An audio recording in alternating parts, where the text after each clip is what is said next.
Welcome to the Garage Grit Podcast. I'm your host, Brad Herlock of AA Shop Marketing. Our hope is to unite shop owners to tackle common stress points and challenges that they're experiencing within the auto repair shop space. Our mission is to guide you towards the best solutions for your shop. So tune in, join the conversation, and let's move your business forward. Welcome to the Garage Grit Podcast. I'm your host, Brad Herlock, and this show is brought to you by AA Shop Marketing, a digital marketing company for repair shops. And we're thankful for them to be able to take care of the cost of running this podcast, which has the goal of helping as many repair shops out there as possible. And today we're going to be talking about alternate revenue streams for repair shops. What can we do to improve or augment the revenue in downtimes or just overall to improve the general cash flow of the business? So today we've got two different guests. We've got Tyson and Bill with us from two different shops, from New York and from Tyson in Florida. Let me just jump right in. And Bill, why don't you tell us a little bit about you, explain your shirt, and also tell us about the size of your shop and tell us about the area that you're around. Because when people listen in, they like to say, oh, that shop sounds like the type of area that I'm currently servicing. And so they'll pay extra attention to you. That might be the case. So Bill, start us off. Tell us a little bit about.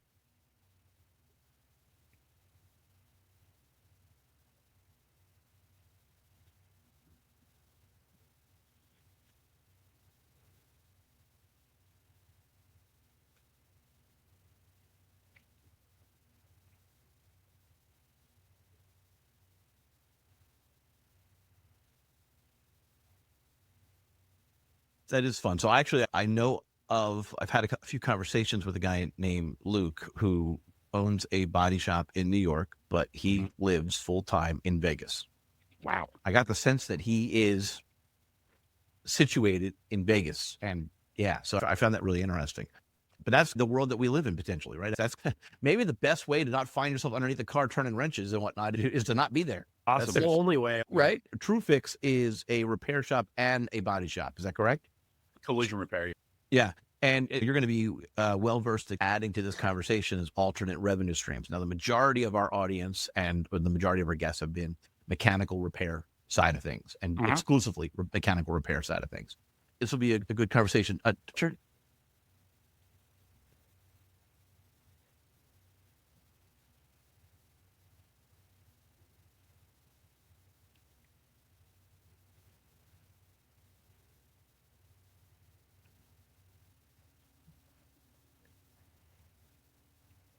Okay. Tyson, tell us about you and your shop. Go ahead. Yeah, no, my name's Tyson Fisher. I manage and own a business here in Gainesville, Florida called Star Import Service. We're a small shop with 3 techs and 1 service manager. We specialize in only Mercedes-Benz and Sprinters. My grandparents started the business in 1984. I took it over in January of 2017. How did you get here? Yeah. No, so I'm originally from Denver, Colorado, like we were talking about before the show. My grandparents started a business here in Gainesville, Florida called Star Import Service back in 1980. They chose to start only Mercedes-Benz right from the beginning because my grandfather had only worked at Mercedes-Benz. Okay. I grew up completely different background. I graduated high school in Denver, Colorado. You've got the robot vacuum cleaner. Yes. Yeah, I love those actually. So when I was 14, I actually started working at Five Guys in Denver, Colorado, or in Highlands Ranch, Colorado, actually. By the time I was 18, I was actually a general manager there. Then around 20 years old, the franchise was going through some changes. I was actually running like 4 or 5 stores at about 20 years old, and I was working like a dog, like 70 hours a week. I made kind of poor decisions in my own time as well. I was at a point where I realized I couldn't go any further up at Five Guys without a degree. And my grandparents owned this business down in Florida. My dad and my aunt didn't really have anything involved in the business. I saw it as an opportunity. So my grandparents brought me down here. I started working for them in January of 2017. While I was here in Gainesville, I got both a bachelor's and a master's in accounting at the University of Florida. And then I actually was supposed to go work for Deloitte up in Atlanta. And our business just honestly kept chugging along and doing really well. COVID hit us pretty hard. I learned a lot. It made me involved. That's why my hands are so dirty now. Okay. I've realized the true growth of the business potential. I've been doing this now for 3 years full time on top of the 5 years I was going to college and working for my grandparents. I've loved every day of it. We've just continued to grow. It's been one of the craziest phenomenons I've seen in my own little business. My grandparents, it was beat up, and I realized the business rides or die. It dies on the people that are working there every day. My grandpa just got tired, and I was happy I was able to come in and fill that void. And that's how I ended up manager and CFO at Star Report. That's really interesting. And something that you said that I want to drill on is, and not related to our topic today, but just in general, the number of times where I've called on a repair shop and I hear, the the general attitude here, or the people's attitude here is just, blah, we're here, we're punching a clock. And they're not going to grow with that mentality. It's like you said, your shop thrives or survives or not survives based on the attitude in the shop, the people that are there, not just the owner, but the owner is a reflection of the rest of it. That's everything goes downstream. Right. Water goes downstream. Right. So if you're excited about something, and potentially, now that actually is related to today's topic, because if you actually add an alternate revenue stream and you get people excited about a particular idea, then that can actually raise the bar for everybody. We're excited about this new thing. Sometimes that new shiny object is part of that video game dopamine rush, but hey, let's play on it a little bit. Tyson, I don't know that I asked you before. Are you a video gamer? Are you a gamer? What's going on here? Are you? No, I'm casual. I'll play Madden and NHL if it's cold and rainy outside, or if I'm not feeling well. But if I'm able to go outside and enjoy the outdoors, I like building things. I like working on stuff. I was able to buy, actually, it's funny, I drove out to Long Island to buy a boat on Memorial Day weekend of 2023. Best deal I've ever gotten on a boat, actually, because it wasn't running. Bought it for $3,000 and brought it down here, and it's been the best deal ever. I bought a steal of a bass boat. I'm not as much a gamer. I'm more of what you call like a casual with sports kind of thing. I love football. I think that's my main thing. So anytime football comes around, I'm for watching football, and if I'm not watching football, I'm trying to play with people. And that's been the justification for the video game happening in our house, is that the only video game that for Mario Kart and Madden are the two video games that are currently allowed in our house, but is my son's passion about football. It's all the time. And so starting this weekend, it's 2 different football leagues every Sunday. He goes from one to the other. And so that's too good strategy. And I've been told by other dads that they can see my son's wheels turning as he's playing. He understands what's supposed to happen and whatnot. He's not playing tackle yet. It's all flag for now. A noggin. I'm not ready for, I think that's coming this fall. I think that's coming. Good. But we'll see. He's only 9, or turning 10 soon, but still. Anyway, the video game culture it goes too far. The dopamine rush, it's a whole thing. But maybe we can play off it with the bright, shiny object of an alternative revenue stream and get people excited about this new thing that we're talking about, and get our team, again, some new energy in our team. And maybe we can play off of that. But Bill, when he was talking about the boat, I saw you had an adverse reaction to it felt like you wanted to get something off your chest about buying boats. Is there something that you wanted to go there with? What I know about boats is, and I'm not a huge boat guy. My partner is a boat guy, but I can tell you my belief in boats. Growing up, my dad had boats. I've always looked at it as a hole in the ocean you just keep throwing money into. So when I somebody came to Long Island for a boat, probably involves a good amount of money, deal or not. And if you paid the money up front, likely you're going to be paying more money going forward. Hey, I put $4,500 into it, and it's a nice Yamaha 175 bass boat. So I'm not gonna lie. All right, let's jump right into this alternative revenue streams, especially with COVID in our rearview mirror potentially, but also with slow seasons. Tyson, you're in Gainesville, Florida, so I don't even know, does preseason baseball add the influx of people coming, add to make it a busier season for you? Maybe that's a side question to the idea that the reason that we want to have alternate revenue streams is because whether it's slow seasons for our location or our area, we don't know what's going to happen next. Just augment the core. Is there an up and a down season in Gainesville, whether it's because of preseason or something else? Yeah, no. So I would honestly say, at least in our region, the up season and down season really goes with the university. By and large, our lowest months tend to be June, July, and then December. Obviously, December in the automotive business is generally down. It's one of those things where we augment that with some I purchased some other additional equipment that we do on the side. It's one of those things where we'll buy some equipment at auction that we know has known problem, but it's on things that we've worked on before. So we'll basically get like a good used vehicle and get some of the good parts out of it, strip it for some of its good parts, and then junk the rest. Out of that one vehicle alone, you can get thousands of dollars in metal and in used parts. So are you putting those parts in other cars? Yes. For the opportunity to save money? Or what does that look like? Yeah, so there's a couple of ways you can go about it, and Bill can probably relate to this as well. There's some vehicles that parts are unavailable, whether it's due to age, whether it's due to manufacturer, supply. There's a whole nature of it.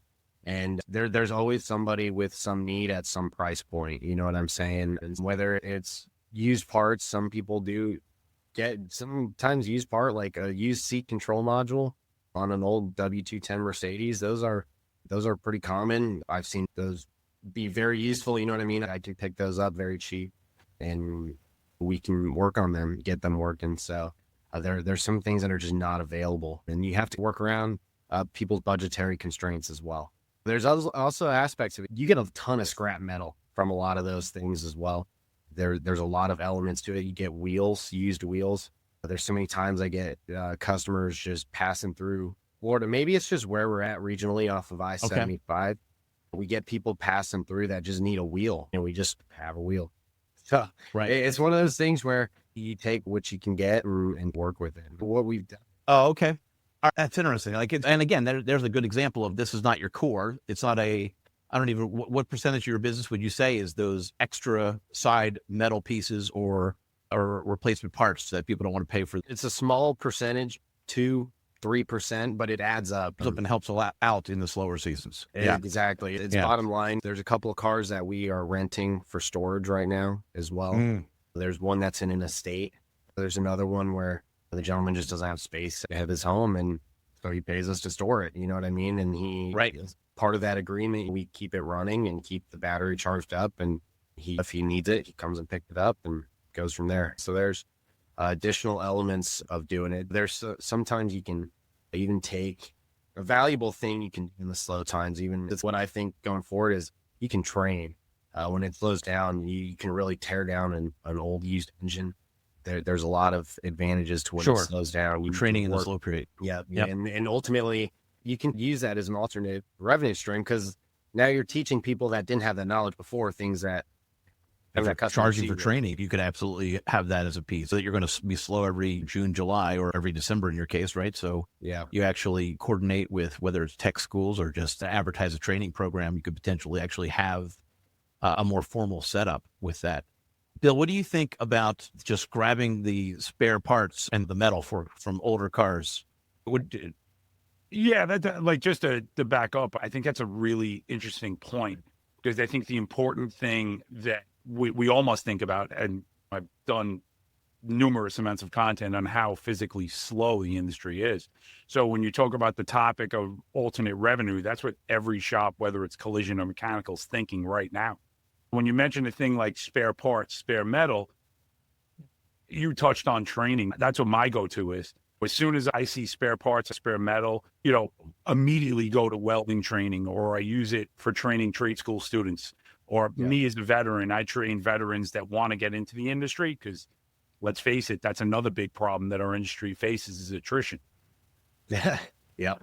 And so, Bill, are you doing that training as a give back to the community, or are you doing that training as a break even cost or a profit center? It's a tough balance. When you're thinking about the balance between loss of revenue versus giving back, I look at that not only as a give back to the community, but I also look at that as sort of me investing into the future, not only in the community, but as on my business alone.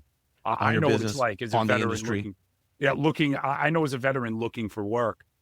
But I know veterans and trade school students, us as shop owners, mechanical or collision, we need to embrace that we need to change, and we need to bring new business and new employees in. So it's just another side of the loss of revenue. My simple thought on revenue lost in a slow period is this business is cyclical. Especially, so yes, you do things that you normally wouldn't do. For example, I'm fixing an ice cream truck right now, which I typically would never do. But it's when it comes to training, it's my investment into my future. And if I have an empty shop, now is exactly the time why I would do that. Yeah. And I'm thinking about that ice cream truck, but I also want you to jump in about the slow periods. What slow periods are you experiencing in New York? Do you have down months? Yeah, it's pretty rough. I have clients and friends all over the country, and it's I would say more so for the collision side, slow everywhere. Slower, at least slower than normal.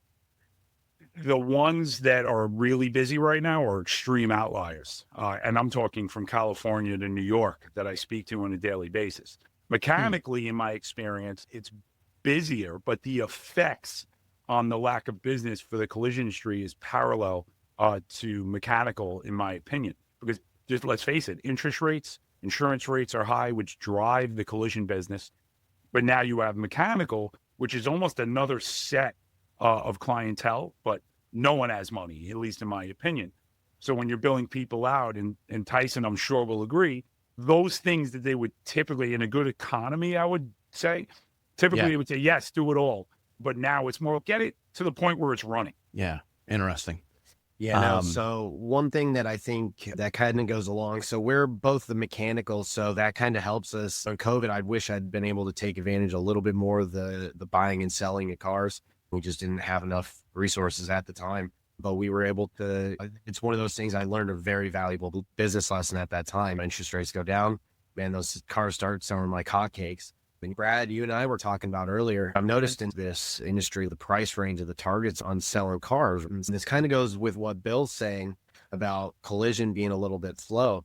These vehicles are so technologically advanced now that they're starting to total out so many more vehicles, which is going to ultimately slow down the work in collision, because instead of them doing the work, they're totaling the vehicle out and then either selling it at auction, or somebody will turn it around. But there's only a few states where you can actually go get a salvage title and then legally reroad the vehicle. I think you can balance a lot of different parts of this business. We have some cars that are more classic, and then we have cars that are more daily drivers that I try to keep between $5,000 and $20,000. You know what I mean? And the reason why is because I found that there to be a lot more buy and sell at that price point. And so for me, it's a little bit easier to get customers, and the car I can guarantee too. So I tend to be a little bit picky about cars and sell. So you said a couple different things that kind of lead me to, if you're a shop owner and you're thinking about alternate revenue streams, step number one is, what do I have? You got to take an inventory of what you had extra space, so you could actually offer warehousing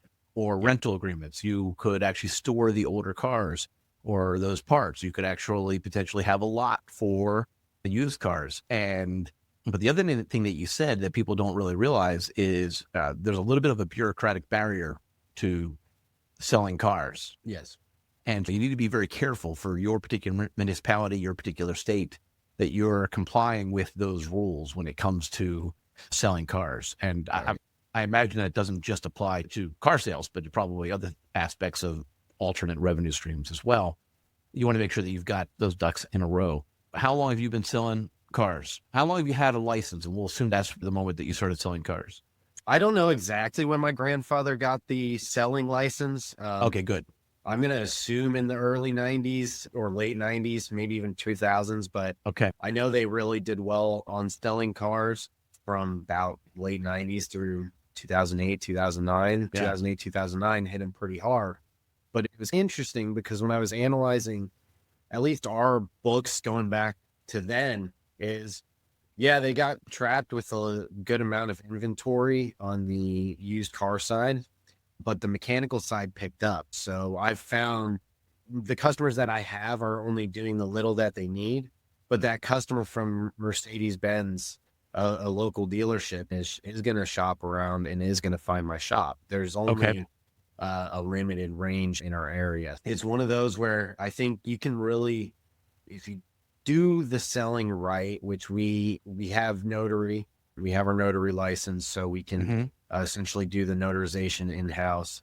The DMV is literally 2 minutes away from us, so we can drop off all the paperwork to them. We only buy and sell cars that we have a clean title to. So it's one of those things where If you keep your parameters to how you do parts of your business very strict, you won't turn as many as the guys who only sell cars all day. And you don't need to. This is an alternate, an additional Exactly. revenue stream to augment the slow periods or whatnot, not specifically to change your core, your direction. Exactly. So, yeah. So you got to keep that in mind. In Florida, if you sell more than 3 cars a year, you're legally responsible to have that dealer license. They tend to be like, if you buy and sell 3 cars for resale, you legally have to have that license, but you can actually sell up to 3 without a license. Up to 3. Yeah. So it's very interesting. There's a lot of little intricacies I definitely learned as I went with my grandparents' business, but you do, that's the only way to do it. No, Mr. Officer or whoever the regulator is, I didn't sell that car. My mechanic sold that car. I sold these 3. He sold those 3. Right. And see, look, we actually paid to have the title transferred in his name before he sold it. Yes, 2 minutes before, but still. Just a day before. It's the fishy going on here. You go around the system, but you have 5 guys, 15 cars. No, the answer in Florida is 3. And you said it's up to 3. If you sell 3, can you get in trouble? Or I think that's 4, the you get in limit. trouble. I think 3 3 is the is limit. Yeah, interesting. I think that's what they consider like a reasonable for a mechanic shop to, Okay. Because they don't want to completely shut out just somebody who's just getting started. And again, that's in Florida. Like you've got to figure out what's Everything's different everywhere. Yeah. What's that? There's some states where if you even have the intent to sell, you need the license. So there's you buy a car with the intent to. But something else that you said, talking about how fast the cars are considered totaled because of the recalibrations and whatnot. I know of several shops who have augmented their revenue by setting up ADAS in their shop. Hey, let me cut in real quick. Are you wondering what your next marketing step is? Well, you don't have to figure it out on your own. The entire premise of this show is that we're trying to help repair shop owners. And in that same spirit of helping first, I will give you your next actionable step that's going to boost sales and boost that car count in your shop. To find out more, go to aashopmarketing.com/help or click in the link in the show notes below. Now, back to the episode. You're right. But when I heard it, I'm like, that doesn't sound right. Am I doing it wrong? But anyway, because it didn't sound like an accent thing. It didn't sound like they were just from Boston or New York or down south. It was significantly different. It was Otis or something. I don't know. Anyway, but with the recalibration of ADAS being a thing, right? I know of some shops who have jumped into it, and I flinch when I hear that because I know that it is a significant investment to do it correctly. And if you don't do it correctly, you're talking about a significant liability issue on your plate. I've heard of stories where they're doing mobile ADAS in Walmart parking lots. No, there's a thing called water runoff. And as a result, that parking lot is never in any place level. Otherwise, there will one day be flooding. And so that's a real thing. Having that clean, pristine setup so that you can, and that designated area to be able to do it. And so that's a significant investment, right? Major. You don't have to invest as much to flip a car or up to 3 in Florida or whatever it is in your states. But with ADAS, yeah, it's a significant investment. You guys want to jump in on that? Talk about that? Have you actually explored Tyson adding it? Or Bill, when did you start doing it? Go ahead. Yeah, I have a very simple philosophy on ADAS. The problem plagues the industry. Then I'm just going to say collision because that's the most exposed, at least in my world. And what happened a lot over the last 2, 3, 4, 5 years, most shops would say, hey, we're just going to buy a setup and put it in the shop, or we invest it in another real estate that we can house ADAS. The problem with that is too often there's uneducated folks that try to set this up in order to fast track repairs, which I'm all about it. I'm a believer in, if you're going to do something like that, if you're going to enter into that world, and Brad, you nailed it. It's just liability. Me personally, I've always been a champion of, if there's a calibration that's required, I'm a dealer first guy. If there's something that needs to be done, I need to extend my liability if I ever repair that requires a certain calibration. If it's something that I can do, steering angle sensor calibration with a factory tool, absolutely. But when it comes to front radar or blind spot calibrations, oftentimes, and Tyson, you may agree, a lot of people that I see with my employees that travel the country or even in my shop, I'll catch one of my guys on a scan tool and just hit clear codes. Oh, there's nothing up, and then we'll just move it on its way. So I stay away from that kind of investment, and I just lean towards a dealer sublet or if there is a center that will do a certain calibration with proper liability coverage, I always opt for that because I'm a little more protected that way. And I think that's the actual attitude that people need to have when it comes to ADOS is that, no, don't try to do it yourself unless you're going to go all the way and do 100%. it, right? And then once you've gone all the way, now your customer base isn't necessarily the same customers that you have for your repair shop. Your customers are actually other repair shops, collision and body. Yep. It's a different marketing tactic. It's a different approach. It probably will require you, especially this early in the in this phase of things, like people are still waking up to these issues.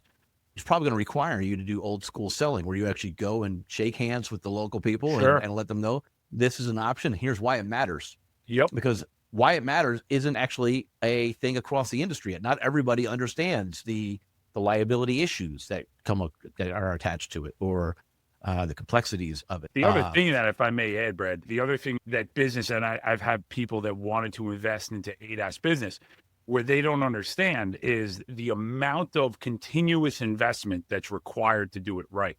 So some people will purchase aftermarket tools and equipment. That doesn't really jive with what the manufacturers say sometimes. Yes, it may do the job and it may do a certain calibration, but unless it's a factory tool with factory software that's constantly being updated. New equipment, it becomes this gigantic investment that no one sees if you want to do it. You mentioned aftermarket. My first thought that was going in my head was, how does that get updated, if it does, with the most recent software updates from the manufacturer? There better be that channel, because otherwise you just wasted your money on that. And what people don't realize is that there are, all right, so I'm in the digital marketing space, and I remember a trend that was happening pre-COVID that was just, I still can't wrap my mind around it. There were a handful of law firms in Philadelphia who were targeting certain industries, particularly restaurants, for not having their website compliant for the blind. It's true. Are you thinking about that? They're saying that their website was not ADA compliant for the blind. Now, the blind, New York as well. That doesn't necessarily, if you own and operate a small little restaurant, you pay someone for a website, you're not actually thinking, I got to make sure that I have the availability for a blind person to listen to my website to order food easily online. And that's not your first thing. Your first thing is whether or not you need to put this particular sauce on this particular sandwich, right? It's a whole different level. But the law firms were targeting, and they had, I think the article that I was reading about this was, they found 17 different restaurants that they were suing for not being ADA compliant. And so now I'm thinking, how many law firms are out there, personal injury type attorneys, who are like that category of attorneys, who are looking to whether or not the radar on the front bumper was calculated correctly so that it could avoid smashing into the guy that was in their blind side on the highway that now caused the death. And so it's not just a little, when I say liability, I'm not actually just talking about somebody's car got messed up. I'm talking about the potential that a law firm's going to come after you for bodily injury or worse. Yeah, that to me is where my mind goes, is that that's a real thing. But it's also an opportunity, again, for you to either invest in it and then sell to other shop owners the opportunity to make sure that their customers are also correctly cared for, but do it right. Again, we're talking about just taking inventory of what available space you have, right? If you've got that extra bay, then you could potentially set that up. No, there's two aspects to it. I actually declined ADOS as well. We don't do body work, but ADOS is right in that like sweet spot where you get mechanical and collision, because there are mechanical components fail. Right. And we actually declined to invest in it. We use the Hunter alignment machine, which is the top of the line equipment. On top of that, so that ADOS machine from Hunter would be an additional $40,000. And so you have that $40,000 investment. You have to purchase a lift, a drive-on lift, additional to that, specific for that, right? Okay. So you can put it up in the air. It depends which sensors, right? There's a whole bunch of little, some of them go on the wheels, some go on the fenders, and there's a whole bunch, all of them are different. That's what makes it difficult. So that was what I was looking at too. And then on top of that, there's the money side. Okay, I can eventually look at it as eventually I'll get a return on investment. Yeah. Like an alignment. So good example. So my grandparents through the whole business this whole time never did tires and alignments until about 3-4 years ago when I bought all that equipment. The tire machine paid itself off in 7 months, right? Okay. Tire changer and balancer. The alignment machine will probably pay itself off in 4 to 5 years, right? Okay. The Two ADOS more alternate streams of revenue potentially. If you have the space to add that alignment machine and that tire machine, then go at it. Yep, keep going. Yeah, no, so it's one of those things. And then the ADOS, there's the initial $80,000 like hurdle to invest in it. But then on top of that, you have to have the space requirement, right? So there's a huge space requirement. And so if you're a shop owner and you're looking at it, but you look at it as some of these ADOS calibrations take 2 hours, some of these take 6 hours, some of these are like, a lot of times you don't know whether it's going to be a 2-hour calibration or a hour calibration until you get all the equipment on and then you start doing the calibration. And so now what you thought was going to take 2 hours is you're signed up for a 6-hour gig. And now you've lost that day for pretty much the whole day. You should just sign that day off. And so you have that initial 80,000 hurdle, and then you have the space that you lose some of that extra time too. I looked at the cost of it and declined doing the ADOS as well. But it's funny because we actually just purchased the like brand new Mercedes Zentry computer, right? And the factory Zentry computer is expensive, but we see so many every day. And so for us to be able to just program an engine computer, we've been using aftermarket providers that have pass-throughs, and that's fine. It works. But when you see so many and every module becomes particularly programmed to the vehicle, you realize that factory software is worth that $40,000. And so we did end up purchasing it, and night and day makes night and day difference. It's crazy when you use that factory's software, and it does do the job very effectively at first. So it's interesting when you're looking at the industry overall. But again, we're talking about alternate revenue streams. And I'm also thinking about a typical marketing mantra for a lot of independent repair shops is your dealership alternative. So I'm thinking about this dealership alternative. And Bill was talking about how when it comes to ADOS, we go back to the dealer if we don't have the spot. Let's get it done by those who actually have that software in place. But again, this dealership alternative, what things are the dealerships doing that we're not doing? And I imagine not all dealers, but a lot of dealers, they'll do a quick vacuum on the inside of your car. Yeah. They'll do a quick cleanup of your cars. But if we're going to be the dealership alternative, all right, then maybe an additional service to offer and it's a concierge type service, but it could be a paid for service of just a quick micro detail or a macro detail. I'm sorry, just like a quick once over so that the car's a little bit cleaner than when you brought it in, inside and out. Who knows? But maybe just inside. We actually offer 2 detail options. We offer a light detail and then a full detail, right? Some customers will ask about it, some won't. I've got a big sign right when they walk in the door. You know what I mean? It's one of those small things. I end up being the one to do it. If it's not me, it's one of my younger guys. Okay. Details not with those hands though, right? Not with the current hands that you have. This is right. You got to first clean those up before you got to detail my car. Yeah. Now I'm curious, do you have it as here's one price, here's the light price, here's the full price? Or do you have it as if I'm doing another service with you, I'm getting my brakes done, I get a discount on the detail? Which way are you doing it? Sometimes I'll give people a discount on the detail if they do it in addition to other work, right? If they show an interest in it. Like some people, the problem with details is I want to give a price right away, but I've got to see the car because there's some cars like you get in, there's 3 rows of seats, and I'm a perfectionist. So I'm going to flip up that 3rd row. I'm going to wipe it down. I'm going to close it back. You know what I mean? But it's going to that's where they kept the dogs, plural. Yeah. It's one of those things where, a big SUV, we tend to charge $225, $250, and I'll sometimes give that person a discount for a full one till $150, or even $175 if that's the case for the full detail, right? And that would include wash, wax, the whole 9 on the outside and the whole 9 on the inside. But I'm thinking if I'm replacing my wheels, my tires, I'm doing a tire alignment, I'm replacing my brakes. I feel like the more money I spend with you, the more opportunity at just offering that at a discounted rate. Oh yeah, no, for sure. Yeah, for sure. But there's a potential detailing service. It sounds like you're already doing that. Yeah. Is a great way to also upsell or add as an alternate revenue stream. Because if you do enough of those during a non-busy season, you could potentially focus on that from a marketing perspective. Oh, there was 1 week we had, I think, 8 of them in 1 week, and Okay. that ended up being an extra $1,500. But shoot, that's I look at money as absolute, man. At the end of the day, everyone says it's relative, but at the end of the day, it still costs $6 for a dozen of eggs. You know what I mean? Right. 100%. Money's absolute. So that extra $1,500 is somebody I can pay next week. Small stuff like that. Not to mention, if I can add, not to mention what details do is that now you capture a customer where as little as possible. That customer, let's face it, all they see is the shiny car. So next time something happens, they're going to immediately go to the service that you provided, as little as it may be. Yeah. Right.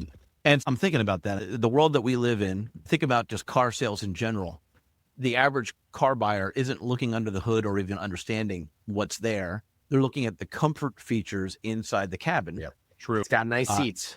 And that's actually, Well, yeah. Yep. And it's got a video game console in the middle. Right. So anyway, no, seriously though, that's a growing problem or a growing segment. And so how do we actually respond to that in the market? And this is one way where, okay, I got my inspection done, it costs X, but I also had my car detailed and I feel good because my cabin is more comfortable. What other things like that, Bill, that you might be doing already that we could play off, kind of increase, like everyone offers, or not everyone, but a lot of people offer shuttle rides and those types of things. But I feel like if you up the level of the shuttle, you could actually worthwhile charging a fee for that. Go ahead. I have a philosophy overall that customers typically, at least my customers and in my experiences in the past, customers want convenience. Yeah. So I love how you said details, because that's huge for me. I literally minutes ago had a customer picking up their car. My CSR just stepped away. And the first question he asked, and he goes, "Hey, do you guys do PPF? Just wraps and clear wraps?" And absolutely.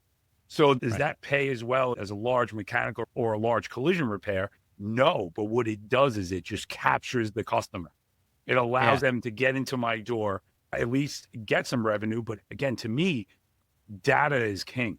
So the more customers I can mine and capture, I don't care what even if I'm putting wiper blades on the car for them, it's big for me. You said capture, and I like that, but I refer to it as stickiness of the customer. Yes.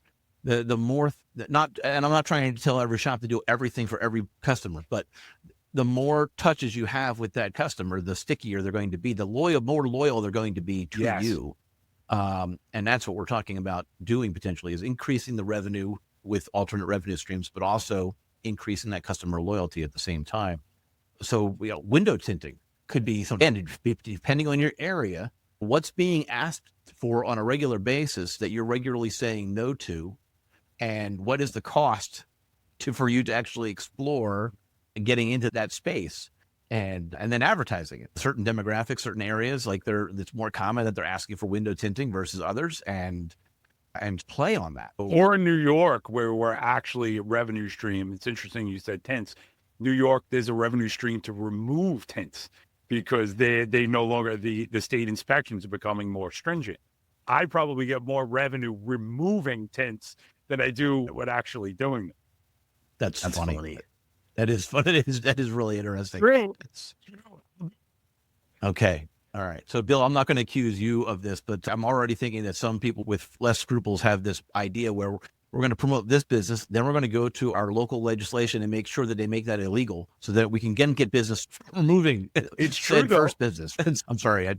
It's a good point though. So if you take that, at least in New York and other states that have more higher regulated tint repair, but it just amplifies how those segments have found other revenue streams. So when you talk about wraps, clear wraps, all of the old tint vendors, at least in New York, had to make a decision because they weren't driving nearly the amount of business. So what did they do? They all trained and they learned how to do clear wraps vinyl wraps all over again. So that's why you'll find, and this is all over the country that has regulated tints, that they all became wrap technicians, and they're making a lot of money doing it.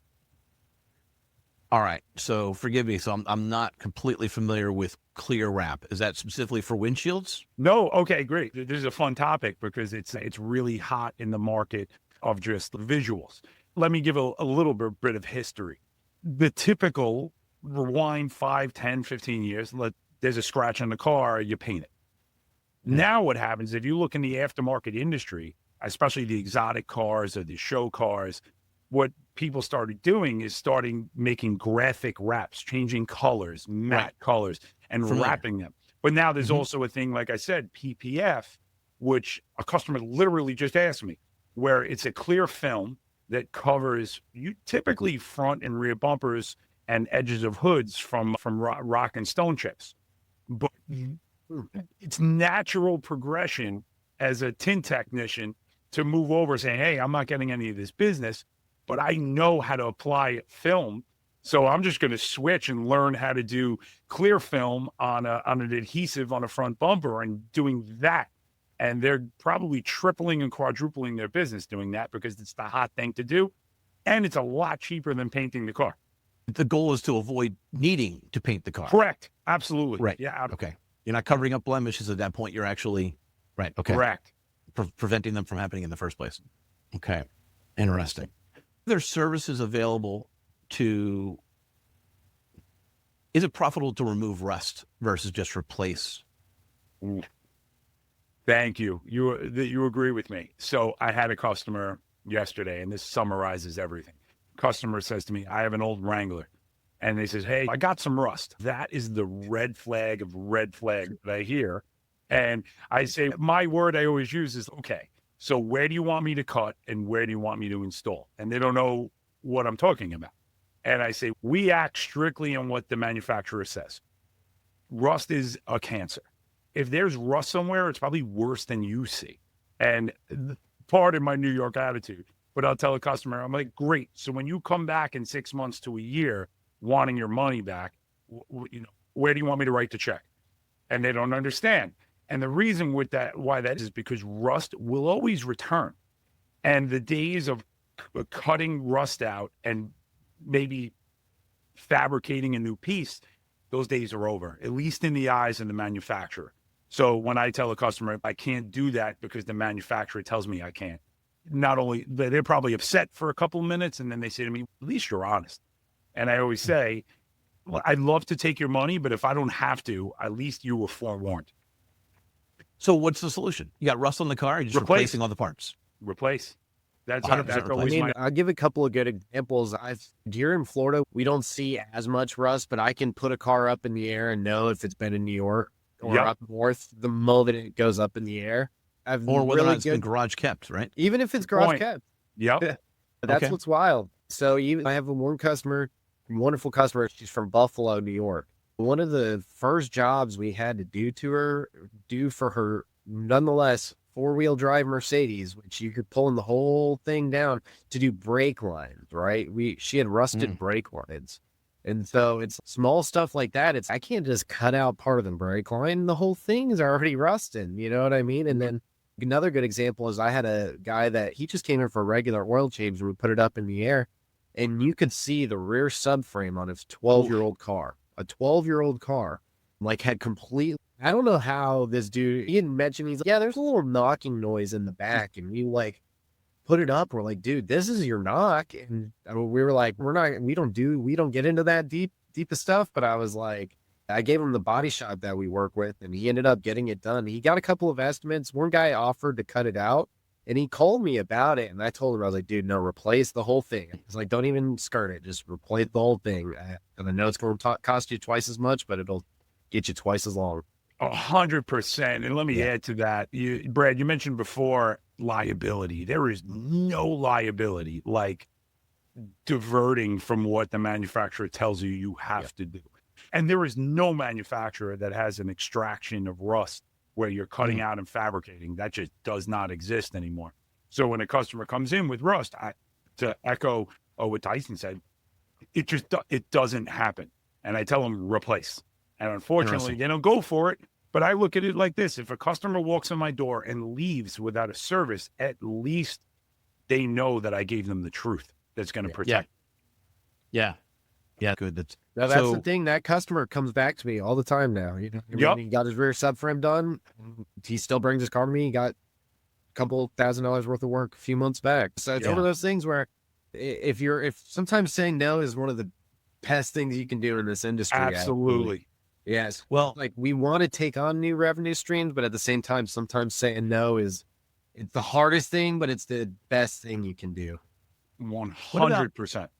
What about second opinions it's a small potential revenue stream, but maybe if you market it such, what I'm talking about is the new cars are priced at a point where the used cars are still there. Now the used car prices are still inflated, but there people are buying them when they need to, right? Of course, it echoes back to why they're repairing cars in the first place. And then it goes back to what Bill said about they're trying to just keep it on the road for now. Right. But even still, let's talk about the purchase of a used car.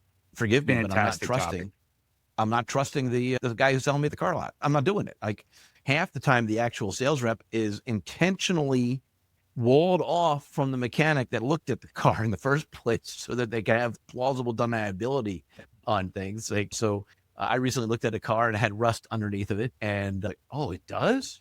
Like, okay, that's fine. But is there money to be made in advertising? If you're buying a car, bring it here for X dollars, we'll give a second opinion.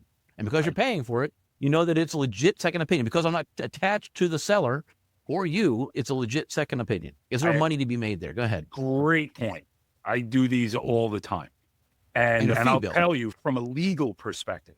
And so one of the things that I do through my other business is not only we do appraisals, but we'll often do the second opinion and just look at it. The problem with that is it's an interesting conversation, and I learned the hard way, is the second that, and it's not like the old days where, you know, hey, I'm going to give it to my mechanic, he's going to test drive it. With how litigious we are as a society and the advent of Carfax, you have to be very careful.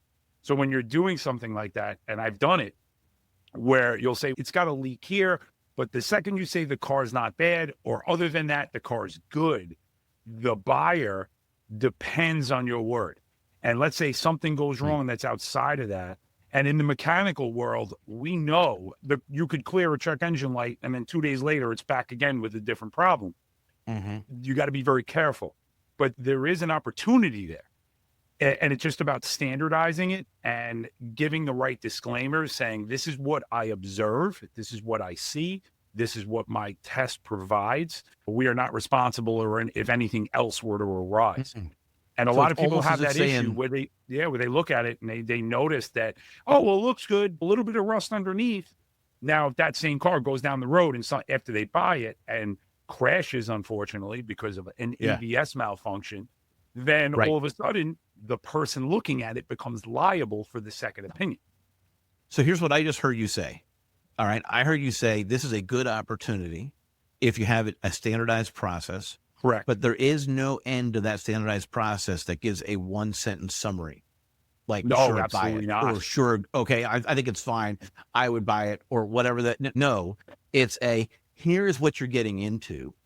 Here are the potential repairs. Right. And you're allowed to have repairs. Your cars will have repairs. That's as long as you go in with your eyes open, that's fine. And so you do a video or a image-based DVI, and just give them the good, the bad, the coming, the worst. Yeah, the easy disclaimer on those, sorry to interrupt, the easy disclaimer on those that I do is I usually balance it within the market. So let's say, and it's funny, I've done content on this, where you'll say, hey, there's a Rolls-Royce Cullinan for an eighth of the price on Facebook Marketplace. You have to think twice. What I'll often say is, considering what these cars are selling for, you may want to look deeper, or I might say, I'd stay away from that. There's a reason why this price is so low. But even if I'm doing my report, and it's typically a 20 to 25 page report, where I'll say, I see X, Y, Z. I can't anticipate if there's anything else, but the most important thing is having the disclaimer saying, this is what I physically observed. If there's any internal items that I did not observe that may arise, we are not responsible for our opinion, which will cover you in a deposition and in a legal proceeding. Interesting. So I've heard of shops that offer this as a service to their consistent customers or as a way to get customers in the door. Fantastic. Yeah, so we call them pre-owner inspections, POIs. We charge 150 even. It's one of the few things I'm probably never going to change my price on.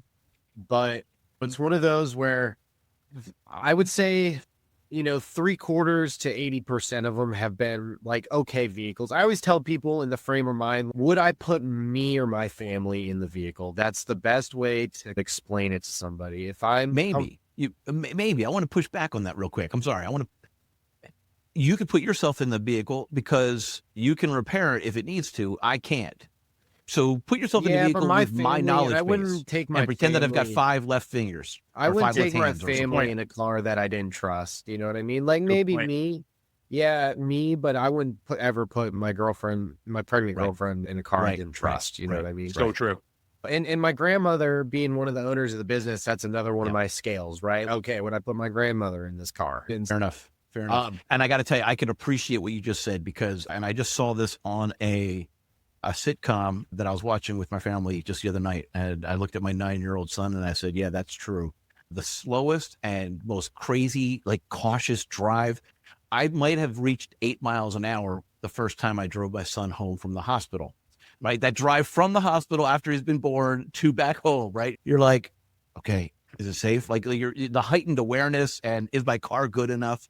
And interestingly enough, I actually pre-family, I would drive a Jeep until it failed and I didn't care. I had sneakers in the back. I could just put them on and go for a 10-mile walk home. No big deal. But now actually it happened. I actually heard metal falling out of my Jeep while I was on a highway. And then I couldn't shift my car and my 1-year-old son was in the back seat. And so now I've elevated my car buying game.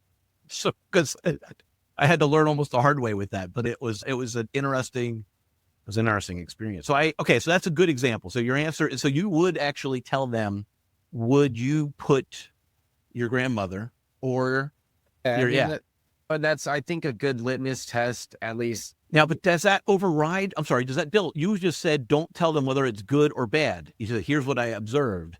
Is Tyson actually overstepping? No, it's perfect. And if I failed to mention that I would often say in the phone, hey, here's my report. Do I think it's a good purchase? And I use the same language. Say, would I put my wife and my kids in this car for this value? Yes, I do feel that way. But I protect myself by giving a report with disclaimers in. Yes, absolutely. Okay. And so we have a full check sheet. We play with a whole bunch of stuff, and it's got good, fair, poor. Everything gets marked good, fair, and poor. And really the only things that I give customers the sheet if they want it, I'll show it to them. And really the only things that I tell them, hey, this is what's concerned is anything gets marked up as poor. You know what I mean? Yeah. Because they're obviously buying a used car. There's fairness. There's some good advantages, I think, to getting a pre-owner inspection in this example. And let me give you one example where I had to tell the customer to not buy the car.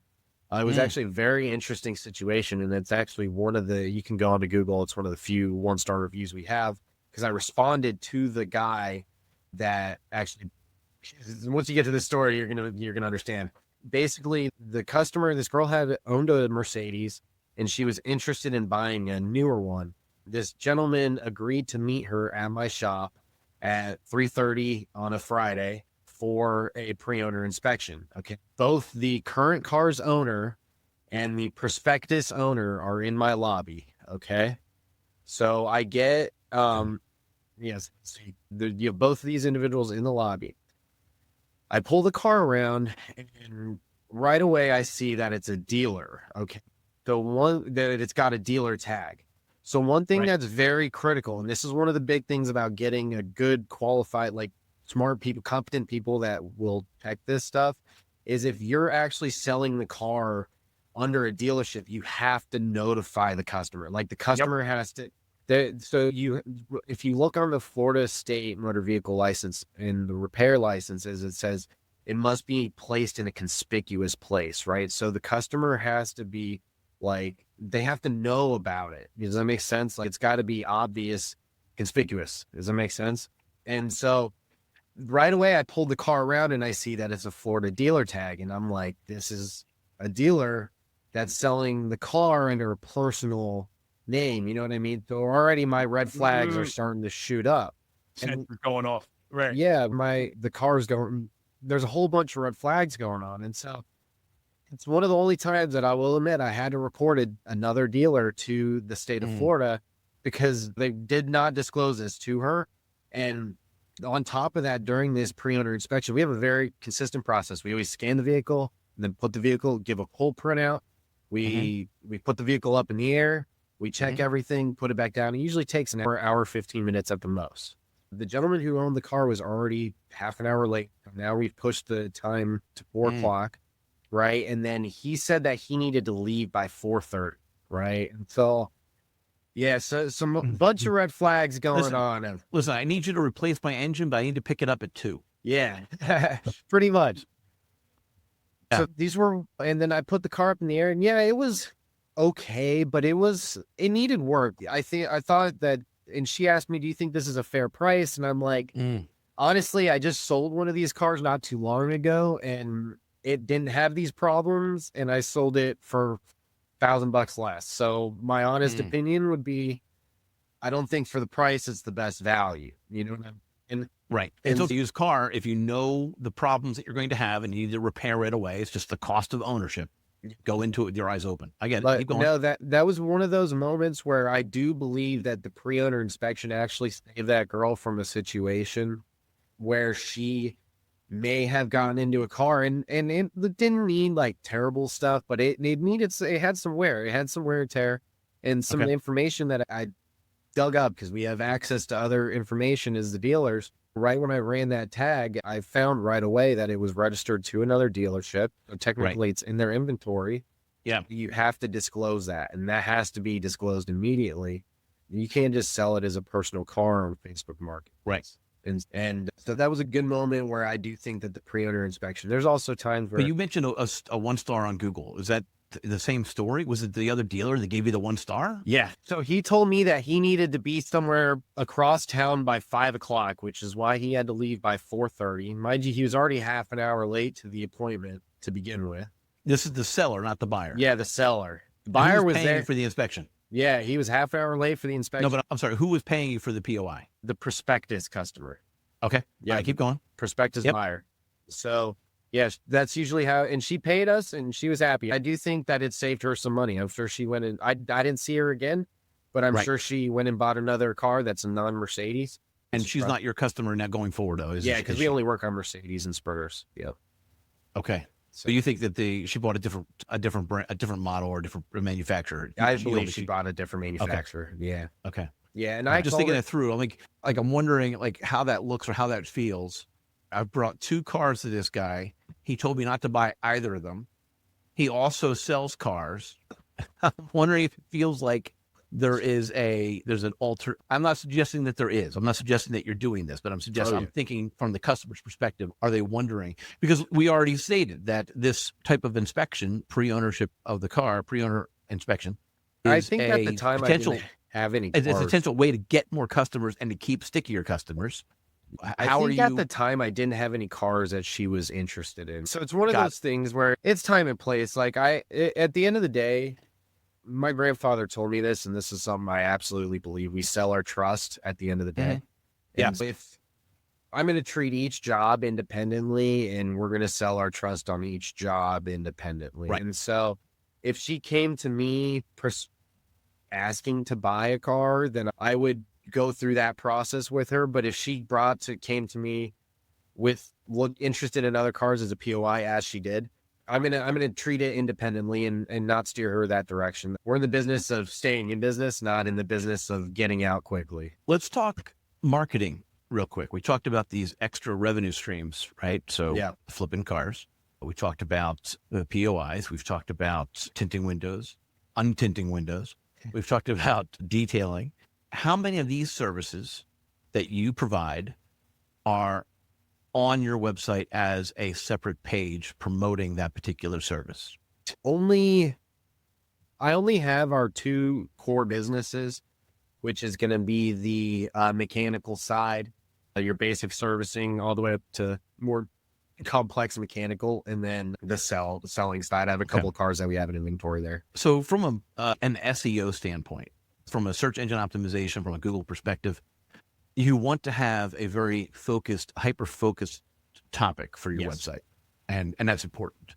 And that goes true also with your Google business profile. You don't want to list every single possible thing that you've ever thought about doing on your Google profile, right? You want to have the topics covered, the main pieces. But the flip side of that is we're offering these alternative revenue streams, but we're not telling anybody. Yeah. So are we really offering these alternative revenue streams?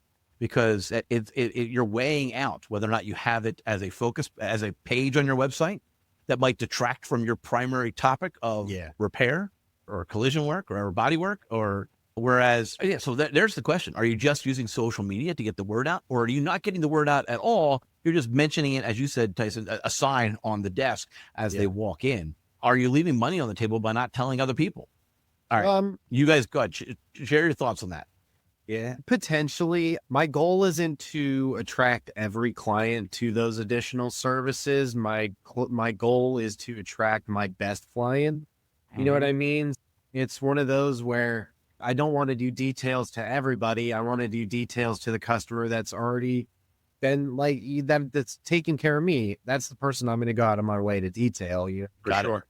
If I have two customers, one's been a 10-year customer, brand new customer, and both are asking for a detail. Unfortunately, I'd take the 10-year customer. I'd just tell them, look, I've been this person taking care of me a very long time. I'm going to take care of them. Not in the new customer.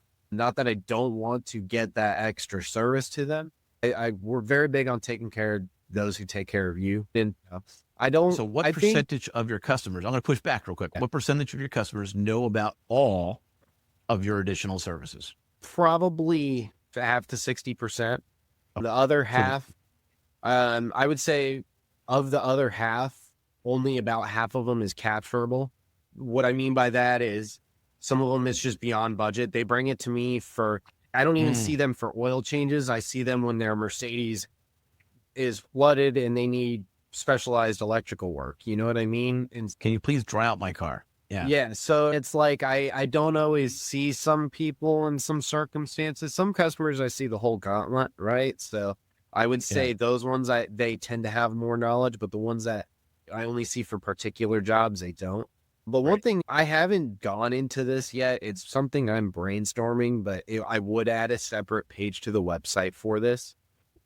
Because we only work on Mercedes and Sprinters, I have thought about buying 2 Sprinter vans, and one of them converting it to more of a nice chauffeur type vehicle. You know what I mean? That you can rent out for a prom night or a birthday party with friends. You know what I'm saying? But then a second van to have as like a utility work van that people can rent out from us. Part of that is with U-Haul. What I noticed when I rented from U-Haul, there's a lot of restrictions, and I get some of them. But that's where some of the flexibility with the small businesses, you can have a little bit more flexibility in some of those things. Those are some things that I'm like considering. Well, there's another I would actually add another page to my website for. Yeah, but there's another alternate revenue stream, right? Is the rental side of things, or a higher level shuttle service potentially. What do you do currently for customers who want to drop off their car? Most of the time, they get picked up. We don't really have a shuttle service, a paid shuttle service. Some customers we work with, but unfortunately, a lot of times we don't really have a pickup and drop off service. It's just logistically difficult. Bill touched on it too, and I know you and I talked about this the first time, but there's like a 70,000 auto tech shortage across the country.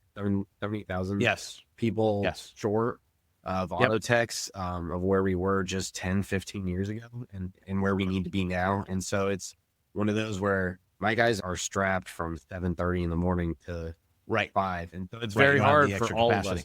Yeah. But you could potentially, you said you have 2 extra vehicles. You could potentially actually start a fleet and actually have a rental option Yeah, so that was what I was so- saying is I'm considering adding. That's actually something strategic that I'm thinking about adding more. Yeah, but your rentals were very specific, right? Prom night Right. and utility type vehicle, or work vehicle. You could potentially have a sedan specifically or an SUV specifically for the purposes of I'm dropping off my car for 2 days. You're going to get I don't know how long it's going to take for you to fix it, but I've got a car and I'll pay a small fee. And we actually talked about this at length on the December podcast. Yeah, so there's insurance liability risks with that. That's the only downside. 100%. I did consider that. It's actually the cost to doing that from a liability insurance is actually very burdensome. Like they actually almost double your basic liability insurance on a yearly basis. Because I told them, hey, is there any way we can Hold on. So I want you to go and call your insurance rep back, or maybe call a different insurance rep and tell them you're starting a brand new business and have it as a separate business. That's separate operating entity? a separate entity. Yes. It's a rental car company. 100%. It's not under Star Import. It's Star Rentals. And see whether or not, I don't know the answer to that. See whether or not that actually makes it a little bit more doable. And then treat it like a separate DBA. Like you're not trying to evade, like it's a different separate business that needs to stand on its own 2 feet at that point. And Star Import is actually contracting with Star Rental to provide storage for the vans and provide maintenance services. Right. Yeah. The customer comes in, I need to drop off my car for 3 days. Do you have a rental? No, we don't, but Star Rental does. And here's their number. Hello? It's the same person. Yeah. Hold on, I'm getting another call. Right. Oh, it's you. Hi, how are you? Good to hear from you. No, but in all seriousness, so I think that actually might be something that would be, worth looking into as a separate. There are times when it makes more sense to have a separate entity, because then you can actually also have a separate website that doesn't detract from you mention it as your concierge features for auto repair. You have a relationship with Star Rental. Here's the link. Boom, separate website. Yeah, exactly. And you could actually do that for the other things as well, because for our customers, here are some extra comfort features that we offer. Yeah. And you could potentially spin up, you're not necessarily trying to get SEO on those other websites. So it would be pretty inexpensive to create separate websites for those additional entities. Right. Now, I want to talk a little bit more about the POI thing real quick. I want to circle back to that for a moment, because here's what I did recently, and I had a really interesting experience with it. Okay. I didn't get a POI on the car that I was looking at. Okay. I took pictures of the engine. I took pictures and videos of the underside of the vehicle. I got my phone in places that I didn't even know I could get my phone in places to take pictures. And I uploaded that to Grok, which is X.com's AI. Yep. I love Grok. And Grok said, don't buy this car. Initially, I said, Grok, here's what I'm looking at. I'm looking at this car with this number of miles and this model. What do you think? And it said, it looks good. And then I uploaded pictures that here's an update to that. And it said, run away. And it was really interesting to do that, because I did get an offer from a local shop to actually just bring it in. They look at their cars for free. And as we pointed out, that could be a risk in of itself, even though they're trying to get more customers with. Yeah, no, I definitely think AI, it adds a lot of elements to it, right? You can Google and look up a lot of things that are... Yeah. It's not going to be able to tell me whether or not the motor mounts are good, but it saw the rust on the underside of the car. Yeah. And that's why it said to run away, right? Yeah. And there are certain things that it's not going to be able to do. It's 100%. It's not connected to that car's computer to read the codes. It's interesting that it could understand the pictures. You know what I'm thinking about that, right? It's a little scary, because I'm a little concerned about Terminator. I hear Elon Musk regularly watches that show, so I maybe it's okay. He's aware of the nonsense that's coming, but I don't know. Nonetheless, yeah, it was interesting. It was able to look. It also suggested that there was too much salt on the inside of the underneath the hood. That it could actually see the type of dirt, the white dirt. That's another thing. I can tell Northern Car right away. That white salt, right away. Well, and I actually I pushed back from the dealer. I was like, where was this car previously owned? Was it in Jersey? Because I'm in Pennsylvania. Was it in Jersey, where they could potentially be closer to that shoreline? But no, it was actually closer to the Chesapeake. So in Maryland. So, but I still see a lot of rust cars from that region, that mid-Atlantic north. I would say like Virginia, Maryland. I see some cars from that area, and it's like everything from that area north is just rust. even if it's garage kept. Yeah. And you said yes earlier. Yeah. And so, very, all right. So I have a car now that doesn't have rust. All right. It's garage kept. Like, is there something? I'm up north above the Mason-Dixie line, like you're saying. So should I get out a hairdryer every morning? Or every time I get back to the house, I get out a hairdryer and I dry off the under. Like, what are we talking about? That's not what it is, because we deal with water here in Florida, so it's not the water. The water isn't the problem; it's the salts. The salts eat the polymers and the oils that are on the outside of the metals, and then it just allows water to get into it. So clearly, whatever vehicle you have. So my mom actually paid.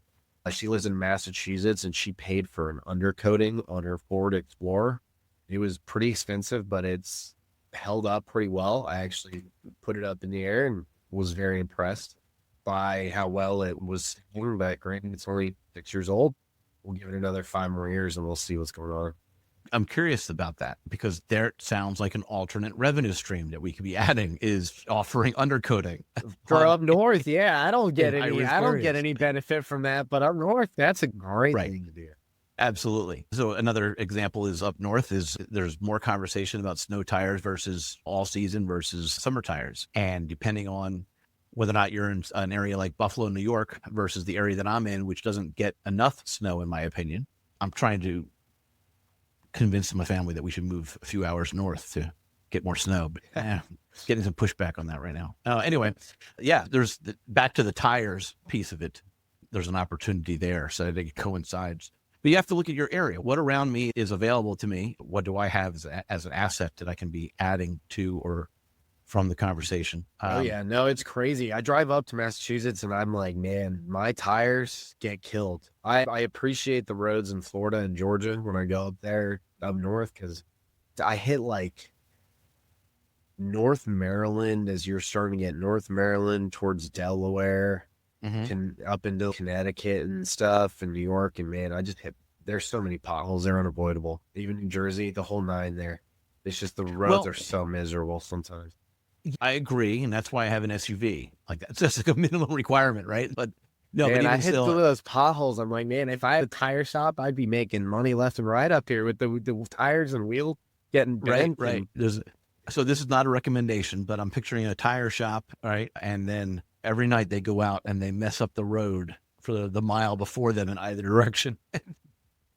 But no, don't do that. And you don't need to do that in Jersey and Pennsylvania and Maryland and Delaware, because we joke and make comments about PennDOT and here in Pennsylvania. And I don't know, maybe it's worthwhile. I don't know the details, but I do know that when you're talking about, and guys, if people are listening to this podcast and they can give me more of an education on this subject, but it seems to me that when you have drastic weather changes, you're going to have a more difficult time maintaining the roads, right? So the water springs underneath it are constantly changing, but also today it's going to be 70 degrees, and tomorrow morning it might be 20 degrees or 25 degrees. So that's actually not on the forecast, but that happens all the time, especially in the spring and the fall, where it's such extremes in the same 24 hours, and the pavement just can't keep up with the changes. I'm actually surprised that they haven't developed more of a nylon type road material. And the reason why I say that is because nylon is what they're putting on a lot of these turbo cooling lines and turbo heating lines and stuff. And it's very, I don't want to say durable. It does break over time, but it seems like when plastic is welded and melted and smeltered to like the right consistency, it can actually produce as hard of a material as like a metal or a very hard rock even. And so I'm surprised that they haven't developed like different road styles. Or have they, and it's too costly to put into place. I don't know the answer to that. But no, I would even be surprised. Like you've got to think there's somebody with enough money somewhere that says, I don't want to just repave this asphalt every X amount of years. There's got to be a way. You know what I mean? I'm just trying to think And even with a nylon, if you had those squares, they'd be way more replaceable. They already make the squares with cement. Unless if you're using asphalt, they're usually long, straight slabs, which are good. But if you're using the cement, like the more cement materials, there's always those gaps. You know what I mean? And you hear them when you're driving over. Ding, ding, ding, ding, ding, ding. Yeah, it's annoying. It's like, why couldn't we just make this all like a nylon plastic? And anytime there's a chunk, you just go replace the whole like square. You know what I mean? Yeah, maybe. Instead of having to like repave, because wherever they repave it, it ends up getting worse. And then it's just, they're not fixing the underlying problem potentially, right? Yeah. Again, there might be a new spring, underground spring in that area that's actually pulling in, and all they're doing is topping more off. And in the last 5 years, the number of conspiracy or at least distrust towards our government institutions has increased, especially since COVID, right? We're talking about this, and my mind right now is going to somewhere, somehow, someone is actually making sure that the organizations that maintain the roads don't install the nylon, because they're the ones getting paid to fix it. Yeah. They want it to be broken every so often because that's their entire revenue stream, and it's holding us back. They actually add and I don't know any of that to be the actual case. But my mind goes there, especially with I wonder if, and my mind goes there because of the increased distrust that we have in our institutions right now. And I don't know, hopefully that'll switch, or maybe that's how it's supposed to be. Maybe we're supposed to be suspicious so that we make sure that we hold them to account. Maybe that's the actual answer. I don't know. All I know is in my short lifetime, and I've only been around 28 years, I'm turning 29 in a month, but in my short lifetime, it's a giant coin. It just keeps going in a giant circle. Sure. And in my own last 20 years, the circles have just gone like this. We're just going around the circle together. So I think maybe it's what we're just at a point where we're at an inflection point, and maybe it'll go up, maybe it probably will, but get worse. I don't know. It can't get any worse, that's for sure. So maybe after I write the book, Get Bored, I'll write the book, Stay Suspicious, and it'll be the time of when we're starting to grow our trust, and we shouldn't, because that's how we hold them to account. With your POIs, right? That's all of it. Yeah, but definitely. All right, good. There's one thing that we didn't touch on that I can think of, but I'm going to float it back to you real quick. Is there anything that we missed?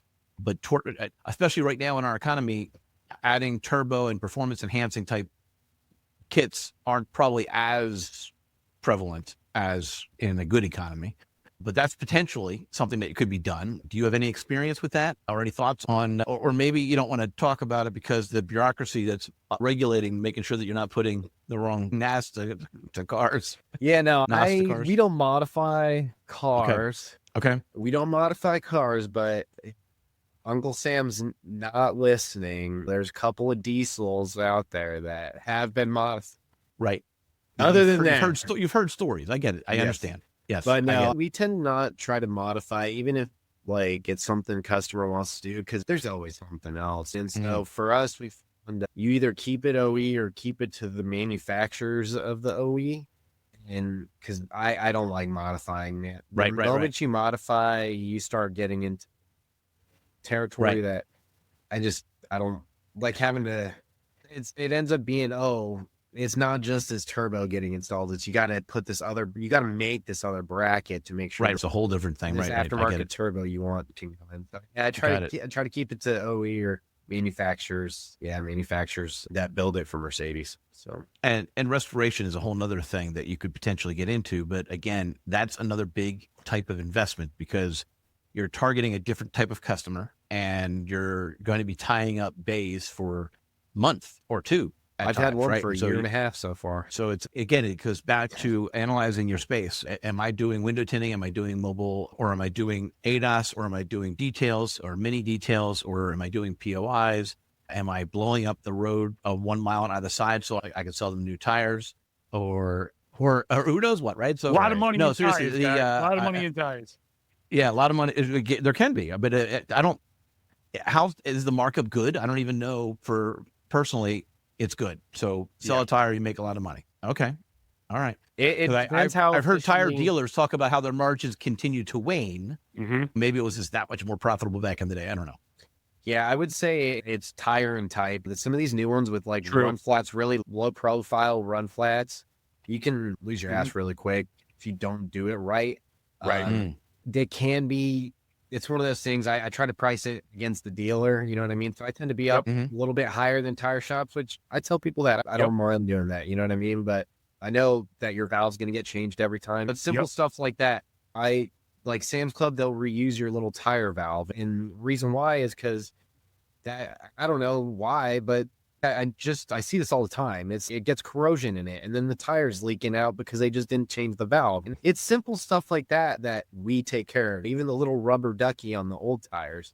Some places charge that. I know. I change it every time I take off an old tire with one of those little rubber valves. To me, it's part of changing the tire. You know what I mean? And that's part of me guaranteeing that the customer's tire is going to be okay. Yeah. And it's interesting because, again, I think it's a small thing, but I also think that it's something that I'm hoping that every one of your customers that you've done that for knows that you've done that and why it matters, so that they appreciate your service more.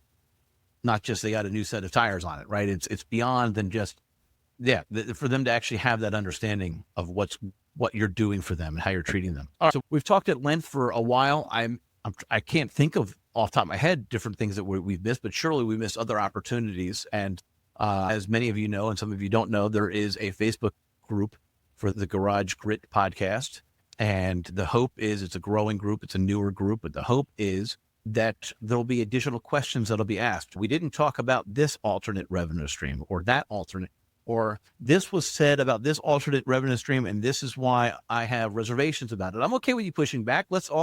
We're here to share ideas and here to help each other out as a community. Bill, you talked about the training aspect of things earlier today, and earlier this month, I was talking to somebody who has, and I'm excited to actually have him on in the future.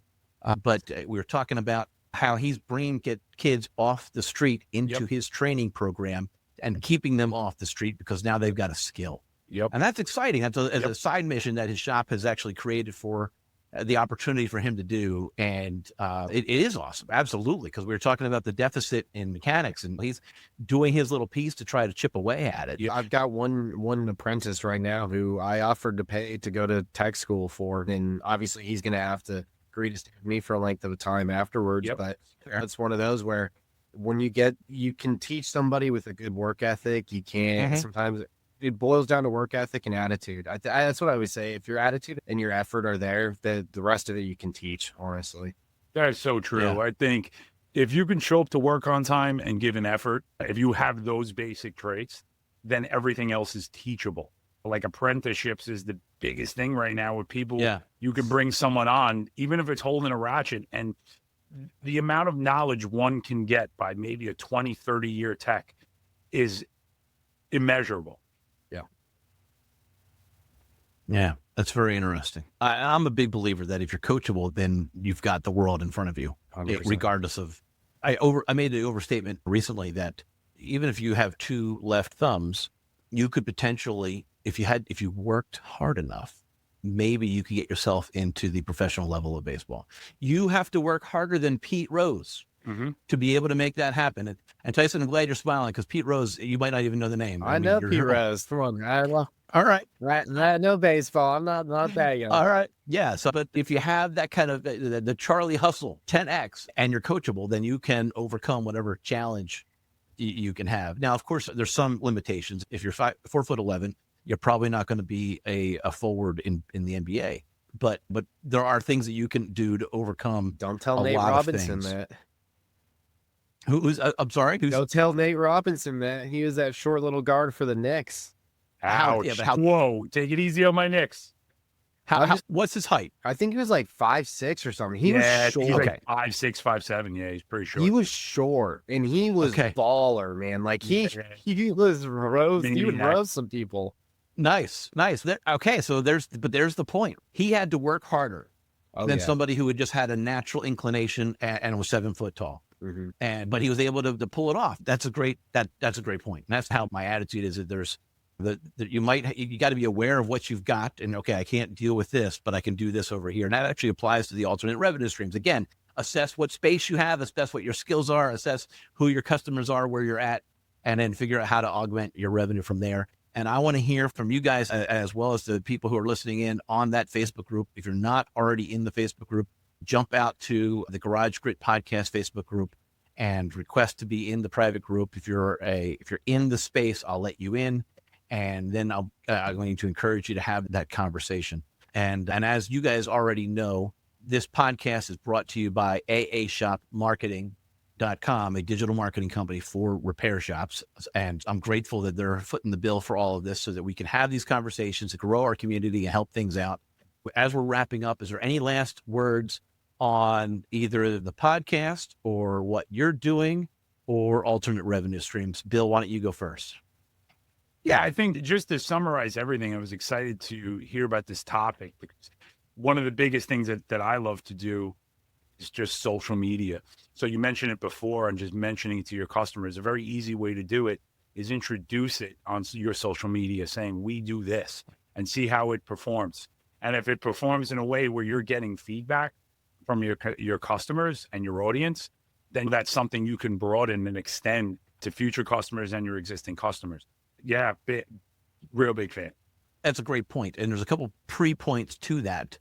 If you have 200 followers on your Facebook page, yeah, you don't have an audience on Facebook. Yep. You don't. And because the way Facebook works, if none of them have actually engaged with your page recently, again, you don't have an audience. Yep. And so before you actually try to do a test on whether or not you should do a new service, you need to make sure that you have an audience, which means Correct. You have to have been providing relevant content to them, not relevant to you.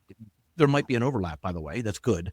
But you need to be providing content that's actually going to be of interest to them, and then they're going to engage. I regularly say that if I put the words up there, I'm eating bacon with my son, even when he was like 3 years old. If I go eating bacon with my son, it'll get so many likes. But if I took a picture of he and I eating bacon, then it's going to get even more likes. But if I took a video of us eating bacon together, right?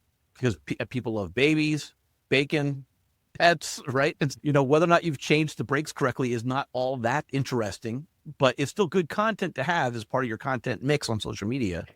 And we talked about whether or not to have pages about particular content services that we offer on our website and how that can take away from your SEO, because your SEO needs to be very focused on your primary topic. As Bill just said, focusing that on social media after you have the audience is a great way to introduce that service to your existing customers. Correct. Email blasts and ask for replies when they're at your service desk. This week, the next 2 weeks, we're going to be asking about their interest, our customers' interest in this particular service, and just doing a tick sheet, right? Like these are the ways that you can get around to that, but you need to index your customers and then promote it on social media and in your email blasts. All right. I'm sorry, Bill, was that the end of your thoughts? Yeah, no, I want to be just super thankful for you guys. This is an absolute pleasure. I'm running a body shop every day. I'm running everywhere. But thank you so much, Tyler. Tyson, it was a pleasure meeting you, brother. Good luck to you. You too, Bill. Keep pushing, baby. Yeah, You too, Bill, do you man. have do you have a page or a content that you want to promote that you want to talk Sure, about? you can find me on Facebook at Bill_Valelli on Facebook and Bill_Valelli at Instagram, or True_Fix Auto Works on all the platforms. Okay. All right. And Tyson, what about you? How do you want to wrap up? You want to talk about the podcast? You want to talk about the topic of alternate revenue streams, or any of the thoughts that you want to share to wrap up? What are your thoughts? I don't really have anything too particular in mind, but I do want to say thank you for having me on, Brad. Thanks for reaching out about a month ago and giving me a chat. I know we had a good phone call personally. Yep. It was after nice. that. Yes, I So, appreciated that. No, I appreciate that. No, I think the big thing, I'm young, I'm still learning. One thing I've learned, I think the best thing I've learned, and I'll leave it with this, is focus on what you as a business can control, right? There's so many things that are beyond your control, right? But if you, as a business owner, just focus on what your core efficiencies are, what you can control, what you do very well, the rest will just go from there. I've been really very grateful and blessed for the growth of my family's business over the last few years. I Good. appreciate you reaching out on that. And I know part of that is my grandparents really didn't have any media footprint 8 years ago either. So the only reason you found me was because you were able to Google it, because we built up from some reputation over the past few years. It did help. So Right. But the way business was done in the 80s is drastically different. My Crazy. father Just a little. relied on the yellow pages. I'm very blessed to have a full shop to get back to right now. I know a lot of people don't have that, and I really hope that the bill flips the other way, or you find ways to get that, because Yep. very blessed to have a very full shop right now. Those sentiments are appreciated. Thank you. All right, that's a wrap for our episode of the Garage Grit. Thank you so much, and Thanks, guys. Thank you. we'll keep talking. Thank you.